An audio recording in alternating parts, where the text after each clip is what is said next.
les collègues ministres, l'honorable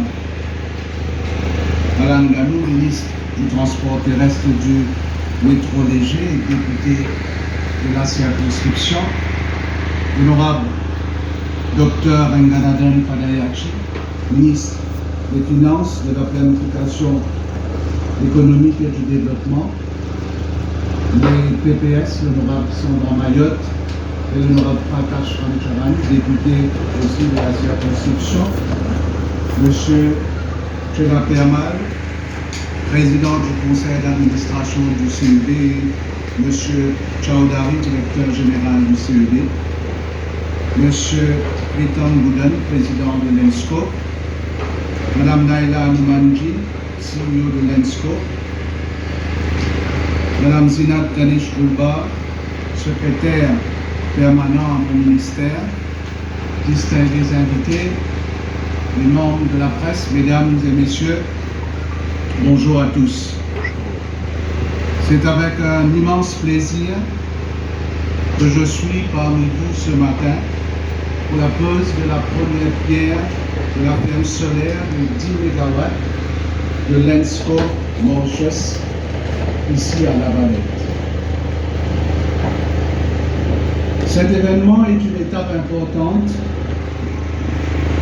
aujourd'hui, après que plusieurs procédures administratives aient été surmontées. Ce matin, nous ne pouvons que constater l'installation des panneaux solaires débutera bientôt.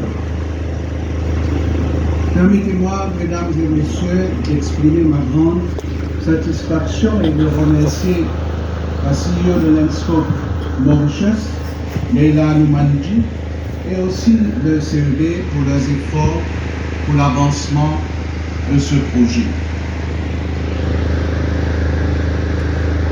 Ce projet d'énergie renouvelable d'une capacité de 10 MW de l'ENSCO est le premier projet de ferme solaire terrestre par une entreprise publique, et cela sous le Greenfield Renewable Energy Scheme. Ce plan avait été lancé par le CEB en 2022 et plusieurs institutions publiques avaient signifié leur intention au CEB de mettre en place leur ferme solaire. La DBM a été une des premières entreprises à se lancer dans une installation de panneaux solaires produisant presque 950 kW, et cette installation est déjà en opération à Triolet. L'organisation a investi un total de 450 millions de roupies pour l'installation des panneaux solaires sur ces bâtiments à travers l'île. Je suis informé que Mauritius Telecom, la State Investment Corporation et Roswell Sugar State ont aussi soumis leur projet d'énergie renouvelable. Ces projets, mesdames et messieurs, sont les plus encourageants pour notre ambition de faire de l'énergie verte un des piliers de notre économie. C'est une ambition de notre Premier ministre, l'honorable Pravin Jagnnath, qui a une vision pour les prochaines générations et pour une île Maurice plus verte.